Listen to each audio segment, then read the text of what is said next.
So the Scottish property market and the rest of the UK property markets may seem quite similar. Nevertheless, there is a bit of variation that can have a huge impact long term. Here are some of these differences for you today. So number one, stamp duty. In England, when you own a buy-to-let property, you get charged 3%, which they call it the Majesty stamp duty charge, where it's 4% in Scotland.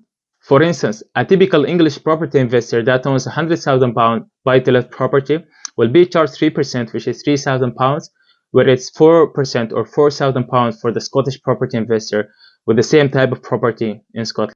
And number two is property hold. So in England, the property hold can be either freehold or sharehold, whereas in Scotland, it's predominantly you can find freehold or share of freehold. Just to clarify for the people who are not familiar with the terms, freehold simply means with that piece of property, you own all the sky above it and all the land below it, where for the leasehold, you own none of that. The share of freehold is, for example, when you own a flat, you share all the liability of the maintenance of that particular property.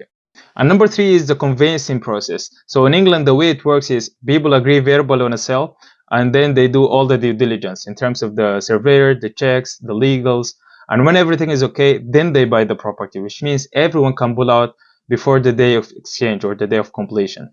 In Scotland, it's totally different. Everything is pretty much done upfront, which means everything is done once the contracts are exchanged. Now that means neither the seller nor the buyer can pull out until something dramatic happens during the home sale conveyancing process, which is quite protective for everyone involved.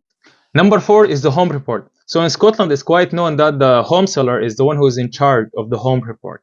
The one who orders, prepares, and pays for the home report. Where in England is the home buyer or the property investor is the one who is in charge of the home report. So for example, if the current buyer decides not to proceed ahead with the home sale for any reason, which obviously is their right and their choice, in this case, the new buyer needs to come in and pay for a new home report, which is total nonsense to me. So these are some of the major differences between the Scottish property market and the property markets in England, Wales, and Northern Ireland.